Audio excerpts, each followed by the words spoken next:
All right, you guys, welcome. We are on chapter 6, which is the art of non-recruiting. So before we get into this chapter, I want to say this is going to be perfect for people who are shy or people who don't like to send out lots of messages. I think sending messages out is very important for your business, but it's the right way to do it. I've never sent a copy pasted message out, and I'm not saying anything bad for those that do. Sometimes you just need that creativity is just kind of at a block and you're like, okay, this is working for my friend, I'm going to use it. Not saying anything wrong about that, but the art of non-recruiting is so much easier because you're just being yourself. Like, I send a lot of messages a day, but it's really networking. It's getting to know people, it's building that rapport, it's building that trust. I can't tell you how annoying it is when people message me and I've never spoken to them before. Did you know, me and Jesse were talking about this today, and it's happened to both of us. Even at my last company, where I was one of the top 5 people in the entire company, I'd have people message me all the time trying to recruit me to that company. I'm like, have you looked at my profile? And Jessie gets the same thing. She's been in pharmacy now 2 years, and she has people messaging her trying to recruit her to pharmacy. That tells me one thing. That is a copy pasted message. You are not even looking at their profile. So that's not how we're going to do it. We are going to make it so simple where people are coming to you, where you're their friend, where it's natural, it's normal. You don't got to be weird. I once learned from my mentor. His name was Blake Mallon. He's still very big in the industry. He's an editor, I believe, for Direct Selling News, but he used to be the CEO of a company that I was with. And he once said on stage, he's like, we're not weird. If it feels weird to you, don't do it because we're not weird. So if it feels weird, don't do it. We just got to be natural. So I probably say all of this in this chapter, but we're just going to jump into it. So, hey, Jennifer, welcome, welcome. Okay, so the art of non-recruiting. Everyone likes to buy, but no one wants to be sold to. Right or right? And that's sometimes how, like, especially if you're new and you're not quite sure, the way to go about it. You're just excited. You're like, I'm selling these products. I want to make commission. And you're just really excited and you're not really getting to know people. And you're just kind of sending those messages out. You're not going to get very far. So we're going to really work on the art of non-recruiting. I have to admit, when I first got started, I knew nothing about the art of non-recruiting. Don't we all just want to recruit people into our business? Yes and no. Looking back at some of my old messages from 2012, you guys can probably relate to this. Looking back at old messages before you've had training, it's like, oh. When I look back to my old messages from 2012 or 2013, I feel a little embarrassed. I would just randomly message people and say, I have a huge opportunity for you. You can be one of the first 3 people on my team.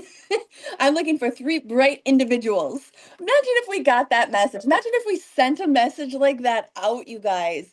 Looking for 3 bright individuals. Like, how much bro talk can you have? We are not crypto bros up in here. Okay. We are nutrition and makeup mamas. We are not crypto bros. So get that lingo out of your vocabulary. Anyways, I'm looking for 3 bright individuals. Here's the link. I'd never even say hello to them. When someone talks to me like that today, I consider it spamming. I doubt a lot of people go on Facebook because they want to be recruited into a business opportunity. Most of us use social media to connect with friends and like minded people, be inspired by uplifting photos and messages. And this is exactly what I keep in mind with my social media presence and activities today. And still today, this is like 10 years later, and still today. My primary intent is to build relationships with my existing contacts and new people. How do you get people's attention and identify yourself from all their other friends who are trying to connect with them? So how do you get their attention? And when they have so many friends on Facebook, let's be real, people have a ton of friends on Facebook. So what do? You are treating them like a real person. Think of all the other network marketers following people that you follow and following your customers. I bet you there's a lot of network marketers who they're friends too, right? So what makes you stand apart? Treating them like a real human being. And that's how I've recruited a lot of really big names in network marketing, because I've never seen them as a dollar sign. I've never seen them as, oh, I need to get them. I'm literally just their friend. And when you just be their friend and you have right intentions, people will want to work with you. I'm going to tell you that right now. So So be interested rather than being interesting. Write that down if you have a notebook. Be interested rather than interesting. 23 years ago, I was at my very first convention, and the woman said, "We have two ears and one mouth for a reason." And I've been spitting that line out for the last 23 years, you guys, because it is so true. We have two ears and one mouth for a reason. So don't talk, talk, talk, talk, talk. And that happens sometimes. Nervous talking. Who here is fell victim of nervous talking? I have, where I'm like, I just won't shut up because I'm nervous. That happens when we recruit sometimes. Has anybody ever received like a huge message, somebody trying to recruit you, and it's just like a novel, and you look at it and you're like, I am not going to read that. That's not the art of non-recruiting. People aren't reading it. You're wasting your time. You are. So be interested. I'm going to tell a really old story. It's probably in the book. I'll wait. One thing I focus on is being interested in others instead of trying to get others to be interested in me. If they're moms, I find out about their kids. I look at their posts. I actually look at their profiles before I go and try to 333 them or recruit them or whatever it might be. I get to see who they are. What are the things that they like? What do we have in common? We're building friendships, we're building networks. Because I'll tell you too, sometimes the person doesn't sign up, but that doesn't mean they can't help your business. I was networking with a top leader of a Jamberry. Do you guys remember that company? Back in my old company, probably 10 years ago, I was networking with their number one income earner. I didn't even know. I met her in a group, but we would share ideas together. I never tried to recruit her because I never had that opening. And we're going to talk about the opening and when it's the right time to approach. But I never had that opening. She was very happy where she was. And that was great. We were friends. And guess what happened? She had a friend who did not want to sell nails. She wanted to sell makeup. And she said, "Oh, I've been talking to this really nice red hair girl back when I had that bright red hair." She's like, "She sells makeup. Maybe you could talk to her." And that is when Brienne went that night and signed up on my website. You guys, she probably did in sales the whole time we worked together over $2 million in sales for the whole 10 years that we worked together. That's huge. That paid my family for 10 years. 10 years of bringing me income from my family because of that connection and because I didn't burn that bridge when she wasn't interested. That's a mistake I see a lot of network marketers do. Someone says they're not interested or they're happy where they are, and you just totally burn that bridge. Network with them. We can be friends with other people and be happy where we are, right? And you never know where that relationship's going to take you. And who knows, maybe they are looking for a home one day and they say, "You know what? Who's my real friend? Jennifer's my real friend. I trust her, and if she is happy at her company, I trust that. Let me take a look at what she's doing." You never know. That's why it's called network marketing, okay? So I find about their kids. I ask what they like to do for fun. I just love on people by giving them my time and talking to them about their joys and their challenges. I build personal relationships and I really get to know people. Then once in a while, I say something about my business. Most often so like when they see you in stories. So when I'm making friends with people on social media, I'm getting to know who they are. I'm asking them questions about themselves, about their life. People love to talk about themselves, and I love to hear about it because I have friends everywhere. You guys, I want you to be a friend collector. My friend Lisa Grossman told me that one time. She said, "Be a friend collector." And that's what we're doing. And then they're going to see your business posts. You better be in your stories every day. That's why we post the content, right? We're networking with people. We're getting to know them. We know their kids' names. We know them now. So they're going to see your stories. They're going to see your lives if you're posting them. But if you're not posting them, then you're you're doing all that networking for nothing. Okay? If you're not posting the content, if you're not doing the stories, they're going to see that stuff in there. So I might share a little more, but I don't try to sell them or recruit them right off the bat. I might take a picture of my kids playing at the park. Let me get Renee in here. I might take a picture of my kids at the park and post something like, "I love to be able to create my own work view." Notice I'm not saying join my team. That was actually one of my number one recruiting posts back when I first started. It was a picture of my son, who's 23 now. He was at the park, and I took a picture and I said, "I love creating my own work environment." I didn't say, "Come join my team." But you know what? All the other moms sitting at their cubicle, they were thinking that. They were looking at their kids at the park, looking at the pictures on their desk, thinking, "Man, I wish I could do something like that." It wasn't recruiting. I didn't say come join my team, but I recruited a whole lot from that post, let me tell you. So I've noticed I'm not saying come join my team. People are seeing my post and it leaves an impression. They start thinking, I want that. And I'm looking back and I'm looking at just what I said. I'm looking at my child's picture in my cubicle. I wish I could be at the park with my kids. Another day they may see me at a party having fun with my business partners.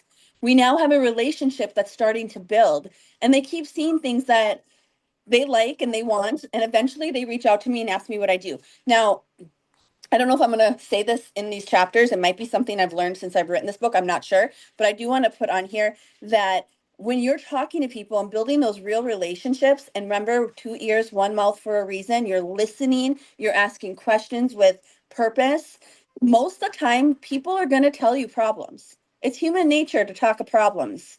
That's why they need this community, okay? Because they need the personal development, they need the sisterhood, they need all of that. But human nature, we go to the negative.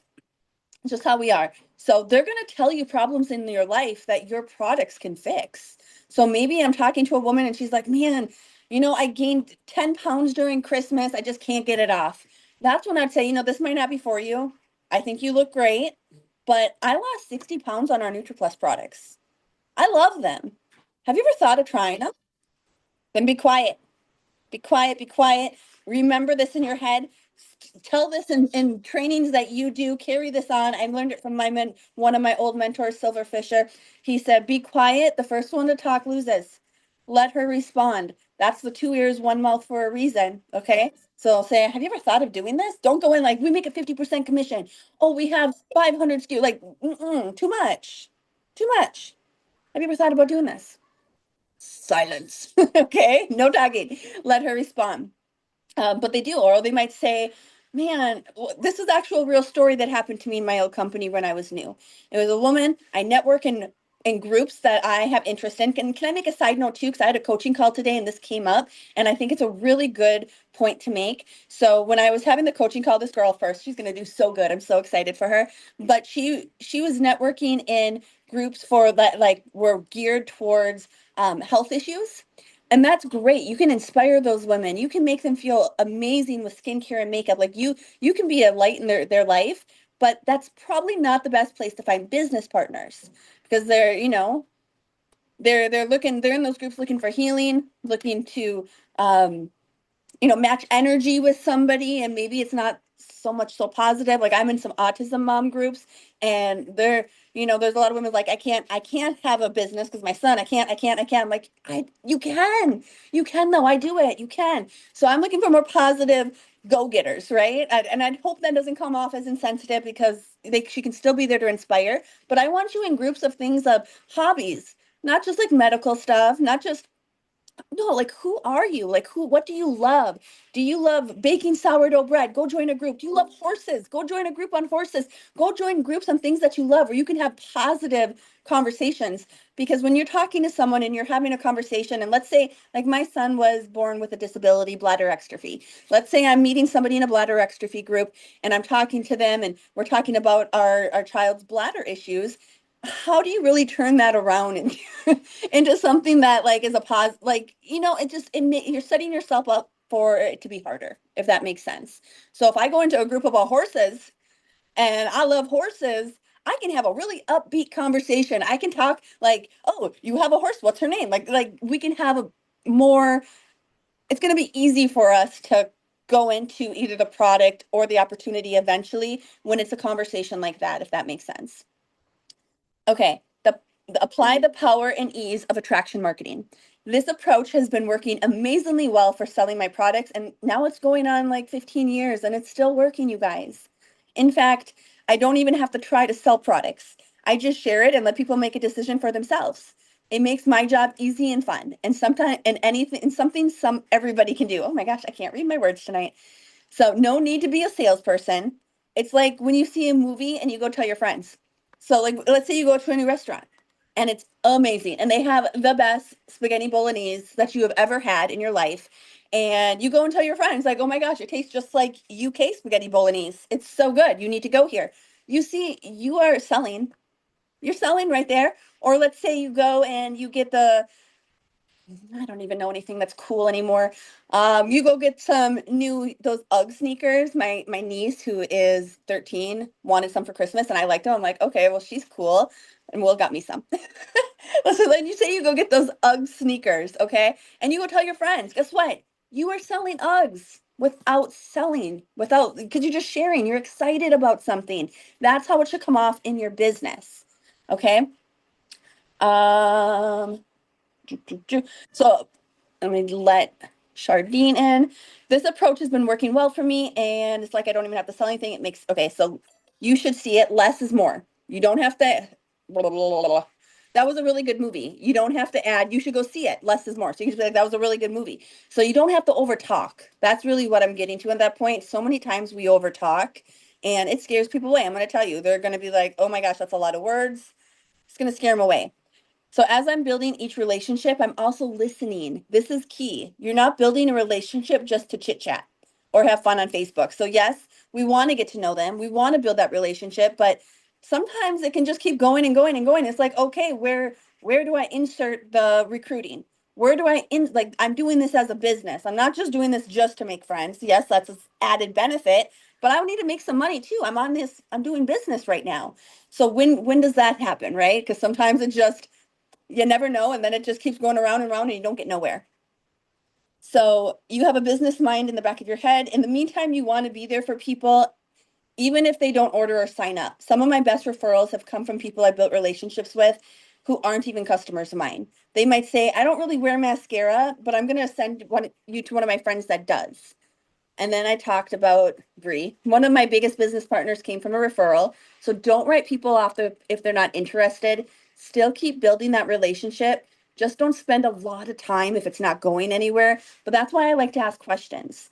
You know, let's say I met this woman in a homeschool mom group. Okay. And we were talking, and I asked a question in there. I'm going to put the book down for a second because we're just going to go with this. I asked a question in that group, and that's what I suggest you guys do, even if you know the answer. It's just to get to know people, and people love to give their opinion. So go into, let's say you love cooking. Let's go into a recipe group and say, hey, give me your best homemade spaghetti sauce recipe. You're going to have so many recipes, okay? I did that in a homeschooling group. I said, hey, what curriculum do you use and why? I had so many people messaging me, so many people commenting about what curriculums they used. And that was just a good way to start conversations and make new friends with moms. And eventually I started talking to a woman, and I'm like, oh, your kids are the same age as mine. And we just kind of started talking as a friendship. And then one time we were talking, and she's like, oh, my daughter's so upset right now. And I'm like, what's wrong? And she said, well, she's really upset because I can't go to her dance recital because I have to work. She worked part-time. So I asked her, I said, what do you do for work that you can homeschool your kids? And she's like, well, I work part-time so I can pay for their activities. So her daughter was really upset that she had to work and she had to miss her recital. She's like, she doesn't understand. I work to pay for that. And right there, that's the opening. Okay, that's why we talk to people. That's why we ask questions. Right there's the opening. It's not going to come off as weird. It's not going to be awkward. It's going to flow so easy. That's where I said, I don't know if this is for you. And I learned these words from Eric Worre. Okay, I don't know if this is even for you. I say that every single time. I say it every single time because it makes it now weird. It kind of gets people's guard down because they're expecting that annoying network marketing girl, and that's not us. We're not her. Okay. So I say, I know this might not even be for you, but I've never had to miss my kids, their T-ball games. I think you would do really good at this. Do you remember when I asked what curriculum you use and you answered me? She's like, yeah. I'm like, that's all I do. If somebody wants to buy something, great. If not, okay. I just share things that I'm using, just like you did for me. And I went and I bought that a curriculum. I bought it for my kids from your recommendation. That's exactly what I do. Do you think if we put our heads together, we can make this work for you too? I mean, like it flowed so well and it doesn't seem weird. So that's why we build relationships and talk to people, ask questions, say less, listen more with purpose.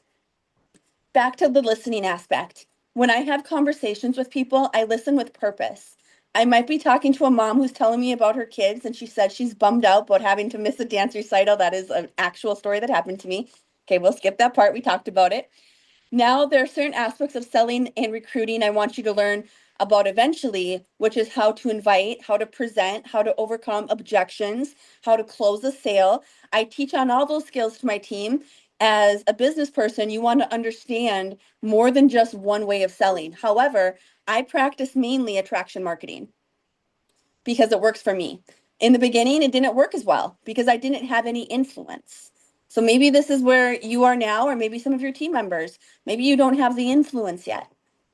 I didn't have anyone who looked up to me. It gets easier as you start seeing more success in your business, which is true. So I did vendor events. I did home parties. I worked my butt off. Like, they talk bad about hustle culture a lot.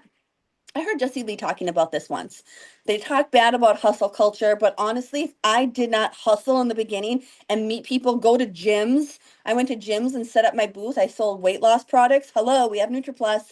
But at my old company, old company, I sold weight loss products. I set up at gyms. I called around, hey, can I set up a booth? I had hustle, okay? I had to make it happen because I didn't have the followers on social media. So I made it happen in real life as I was networking in these groups. And remember, it does take time to build those relationships. So in the meantime, go do something in person. Go do some home parties. I know I'm going to go old school here, but it's back. It's back. In person is back. So take advantage of it as you're building your influence on social media. Um, um, um, um. If I sent you a quick business overview, would you listen to it? Okay, this is Eric Worre's words. I stole this from GoPro. I learned it from him. So if I sent you a quick business overview, would you listen to it? When someone's interested in my business, I highly recommend the if I would you method. For instance, a person messages me, I would like to hear more about the business. I'll respond with, if I sent you a quick business overview, would you listen to it? Don't talk. Don't overtalk. Let her respond. Okay. I want you to really be aware of your over talking. Let her respond. I'll respond with, okay. So if I sent you that, would you listen to it? Then I remain quiet. I don't say another word. Sometimes we overtalk, especially when we're new in the business. We give too much information right away, and it overwhelms the listener. Just ask this one question and let the other person say yes or no. That's it.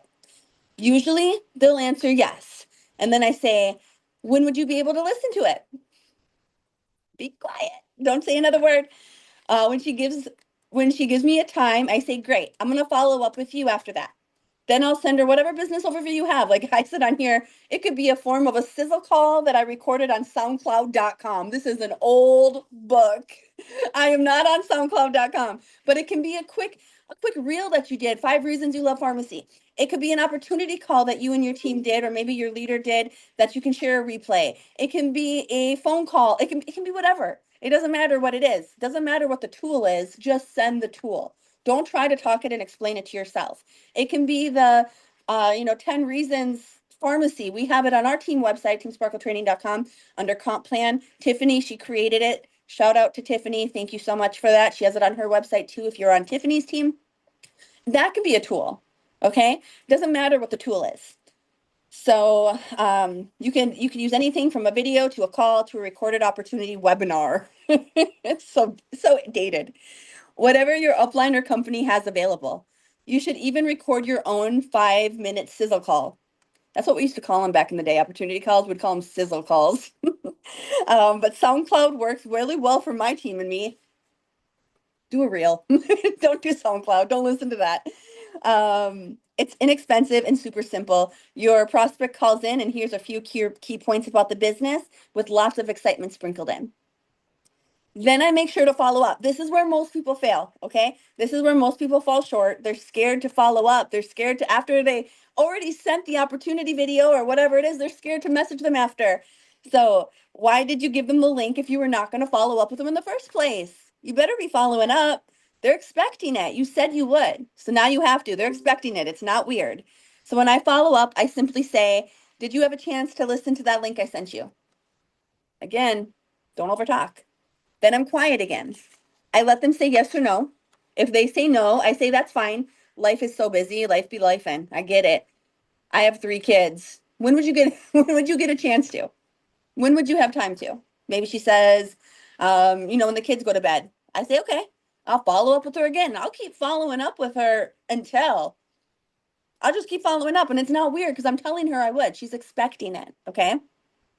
Lead the conversation in a positive direction. Most of the time, people will listen to the presentation right away because they're excited, because you're excited. It's contagious. After they listen to it, I say, what did you like best? This is so important, you guys. This is something I've been doing my entire career. This is so important. Don't ever say, what did you think?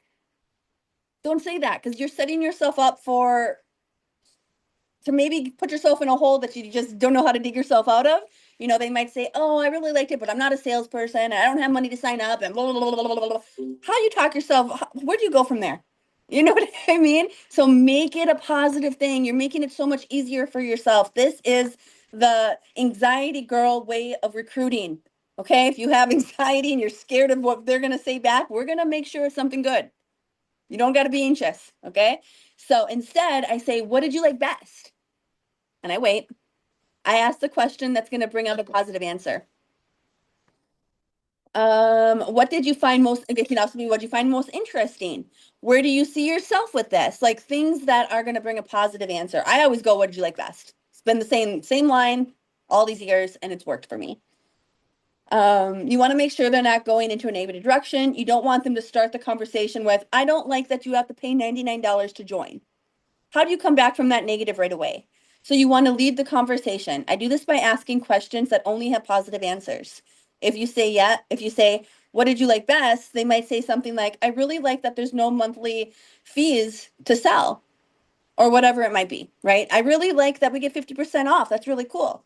I really like that we don't have to pay for our website. You see how it's easy then. You can say, I really love that part too. I really do think you could do good at this. Are you ready to get started? Straight up ask them. Quit tiptoeing around it. If they already watched the link, you're having the conversation, just ask. That's the right time. That's not being spammy. They already said they were open to watching it. They already watched it. How much more interested can they get? Don't be scared to say, I think you would be awesome at this. I can't wait to link arms with you. Are you ready to get started?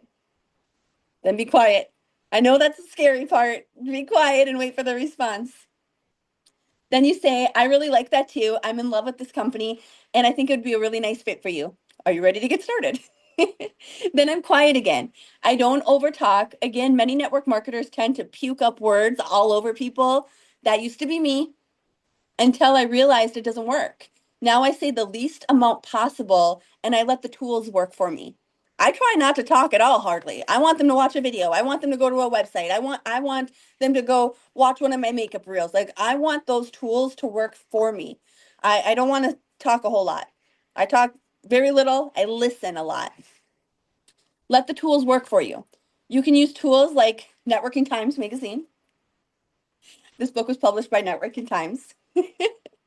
I taught my team how to use. I'm saying networking times in here. It can be anything. It can be a team video you did. It can be pictures or a video from last convention of you and your team.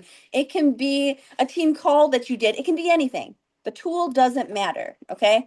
But my team used an 8-page magazine article as a prospecting piece. This kind of third-party validation is powerful. It does the talking for me. It makes it a lot better than me trying to explain it all. My sizzle call, opportunity call, is another tool my team and I use. It's a presentation I recorded in my own voice and it works well for everybody. Tools always work. If my company or upline had a good business presentation, I'll use theirs, depending if it's my style or not, but I'm not trying to recreate the wheel. So just use what's out there. You know what I mean? I think a lot of times we don't use tools because we have ego. And we're like, oh, I want to be the one on there. I want to be the one talking. If that's great, like you should do a why you love pharmacy, do it. But don't stop using the tools just because you didn't create them. That's going to keep your business kind of stuck. Okay. If the tools are there, use them. Ego is not your amigo.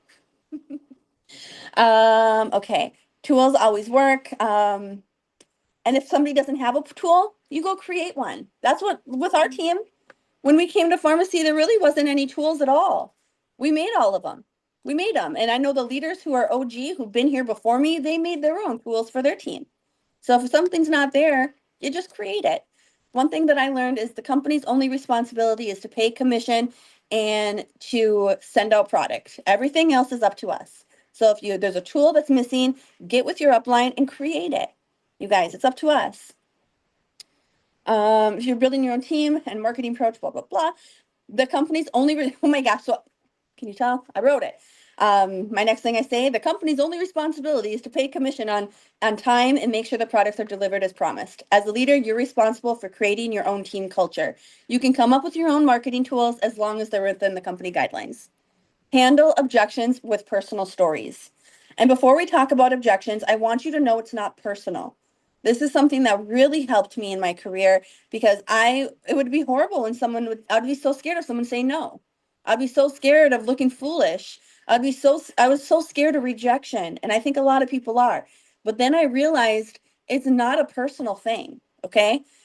It's like, I use this analogy a lot. It's like if me and Ashley went out to dinner and she offered me a piece of gum and I said, "Oh no, that's okay." She's not going to be like, "Oh my God, Amber hates me. She doesn't want this gum. Oh my gosh, I'm never doing this again. I'm never asking anybody if they want any gum again. This was horrible." No, it's not personal. When we go out the next time, I might be like, "Oh, I just had some girl. Like, you got some gum, girl." Like, it doesn't matter. It doesn't matter. It's not personal. And most of the people that said no to me, went on years later to become some of the leaders on my team. So don't take it personal, okay? Sometimes we're scared to even approach somebody because we're scared of that rejection. Rejection's not personal. I need you to remember that. Okay, handle objections with stories. Here's how I teach my team to overcome objections. Let's say someone wants to sign up, but they don't have the money. Don't say something like, "You're 40 years old. What do you mean you don't have $99 to spend? You need this more than anybody." No, no, you never talk to anybody like that. You always go with kindness, always. So trust me, that approach would not work. Okay. Instead, emphasize and respond with a personal story. Say, and this is a personal story of mine, a for real story. "I totally understand that finding extra cash can be really hard. I actually had absolutely no money when I started this business. And I realized I really needed to make a change. I was sitting in my pantry crying because I didn't know what I was going to feed my kids for dinner." Like, that's a real story. And what I did is I looked for anything that I had of value around my house, which really wasn't much. I lived in a rundown mobile home at the time. And I found a Coach purse that my aunt bought me. And it was the only nice thing that I owned, but I sold it on Facebook Marketplace. I sold it for $99 to get in my old company. That's how much it was to join. So I sold the only nice thing that I had to join that company. So I found an old Coach purse. It wasn't old, it was actually new, and sold it on Facebook and one of those garage sale groups and came up with the money. Do you think we can brainstorm together to figure out a way that we can make this work? I've done this with people and I use that story. I was there too. I also didn't have the money. Here's what I did. And I am so glad I did. It's blessed me tenfold. I've had people go and sell their kids' clothes that they outgrew instead of, tossing them out. They went and sold those on Marketplace. I had people do side hustles. I had people, if they really, really want to do this, that objection, use a personal story and brainstorm together because it could change their life like it did mine. I'm so happy that I sold that Coach purse. It made a career for me for the last over decade. I'm so grateful.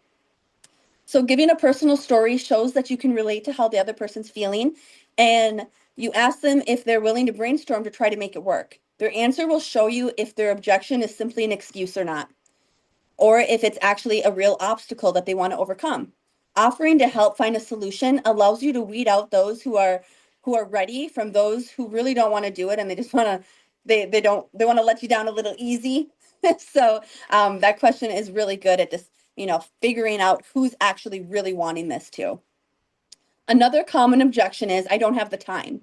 A mom might say, "I have little kids at home. We have sports. I'm not sure where I could find the time." Here we do the exact same thing. We relate to people's situation by sharing a personal story. It works with anything.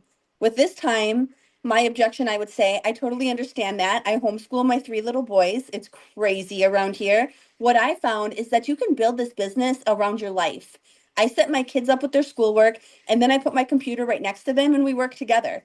If we brainstorm and figure out a way, could we brainstorm and figure out a way to make this work for you too? Would you be willing to give it a try?" I also add that people who are really busy do the best in our business because they do. Okay. They're always out and about. They know everybody. They're active. They go in the store. Everybody knows who they are. Busy people are amazing at this business. Just saying. By relating to people with your own personal story, you never make it directly about them. So I'm not saying like, oh, you can't afford this kid. I'm saying I was there too, girl. I get it. I see you. I feel that. Here's what I did. So it's not making them direct about them because I never want to make somebody feel embarrassed or ashamed or anything because I was there too, for real. So I like to use stories. That way you don't risk offending them or giving them bad advice. Like, you're too busy? Why don't you quit your job? Don't give that advice. You never want to offend anyone or advise them on their situation. We want people to come up with their own solutions. If you told someone you could quit your job and do this from home and be with your kids, and then the person doesn't take action in her business, she could come back and say, but you told me to quit my job. I'll never be that person. Don't ever do that. Whoops. Okay, use three-way calls for closing. Even 10 years later, I'm still saying, get me on the phone. Get me on the phone. So if you have a team, get on the phone. Do three-way calls. They are powerful and they are never going to go out of style. I'm telling you, they're never. So when it's time to ask for a sale or close someone, I always recommend a three-way call, especially if you're new to sponsoring. Get your upline on the phone. Let them close the sale or close the partnership for you. It makes life easier, especially with a family member or friend, because they don't look at you as the expert. If you know the person, they're never going to see you as the expert. It's going to take a long time. They're going to see you as who you are or what you were. They don't know me. You get me on the phone, they don't know me. They're going to see me as an expert. They're going to listen to what I say a little more than what they listen to what you say. Trust me, because I was there too. My old sponsor back at Secret Direct, I was with that company for a while, and I would get that poor man on probably 10 calls a day because he had credibility. They didn't know him. They got on the phone with this guy with charisma and they thought they listened to him. They thought he was a boss. They thought that he knew exactly what he was talking about when we knew the same, but they didn't see me as the expert. They saw him as the expert. It was also easier for him to close the sale with people that I personally knew than me to actually direct say, "Are you ready to sign up?" It was easy for him to do that. Okay? When you do a three-way call, if you are the leader doing the call, first the person, let's say you are the team member having someone on the call, edify your upline. Tell their rank, maybe some achievements that they've had, like edify them. Edify them, and then the upline's going to come and edify you. They're going to say some milestones that you've hit, and then they're just going to jump into the call and say, maybe we need to do a live three-way call. Okay, so here's Dave's part. I don't know if he wrote it or not. I might have wrote it. I don't know. Often your close friends and family, the warm market, don't see you as I wrote it. It's everything I just told you. Don't see you as the expert. If you have friends you went to high school with and 10 years later you're doing well in your business, they still see you as the high school student who didn't take school very seriously and goofed around. Even if 10 years later you're doing better than the person who was working hard on their homework and getting straight A's, they still see you as the goofball and can't imagine you as a successful business owner. Same thing for those you used to work with. They see you as their coworker, not a business owner. In both of these cases, a three-way call can make a big difference, and I agree. Okay, one more page. Three-way calls also use that third-party validation we mentioned before.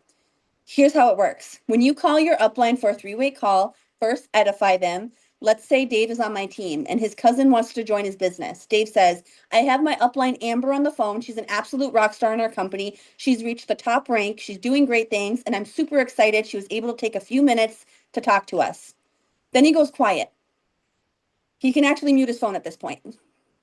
Then I take over and I say, thanks, Dave, for that wonderful introduction. I'm so blessed to have you on my team. Now I edify him so his cousin sees that the big earner, the big person in the company, firmly believes in Dave and I'm working with him.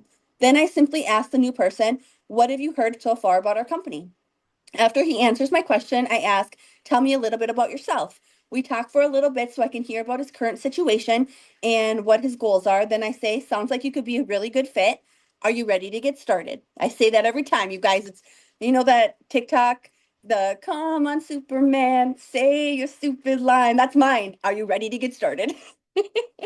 Then I remain quiet and I let him answer yes or no. Most of the time, the prospects are going to say yes. That's how I got into my previous company. This is true. That guy I talked to you about, who I had him on three-way calls all day, I didn't want to join him. I didn't want to join that company even. Okay? He got me on the phone with a sponsor. My sponsor got me on the phone with his upline, and he used the "Are you ready to get started?" line. And I just said yes. I'm like, yep. And I went on and I did pretty well in that company, you guys, but I just said, yep, even though I didn't really know I was saying yes to. I didn't build I didn't build that company, but I'm super glad I joined. I got to probably like 15% status. But I'm super glad I joined because I made a lot of great friends and connections. That's where met Tiffany Malat. Love her. The art of non-recruiting is all about building rapport. You do it with purpose. Keep your mind focused on getting to know each person and seeing how you can fill their need or help soothe their pain. If you can help solve someone's problem, people will want to do business with you. And that is why we have conversations. Okay? The conversations, when I say send messages out, I'm not saying send ChatGPT created messages out. I'm saying get to know people. Go look at their profile, see what they did over the weekend. Ask them how their weekend was. Ask them, "Oh, I saw you into the movie. How was it? I'm thinking about going there, going to see that movie with my husband." Get to know people. Ask questions with purpose. Ask ChatGPT, what are some questions with purpose I can ask? My goal is to build my business. You know what I mean? Like, let's use technology, but let's keep it old school. Because network marketing, that will never go away. This is a people business, and we're people. So the people are your business, okay? But that's all I got for you guys. Can we ask Ultra if they can put our products in their store? They are not, no, they wouldn't do that. Um, but that's good for us. We don't want anybody going to Ulta and buying our stuff. They got to buy it through us. All right. I love you guys. Tomorrow, interview, Wednesday, Brittany Medkey. You do not want to miss that one. It's not often you guys get to hear from other leaders not on our team. So I'm very excited for that. All right. Love you guys.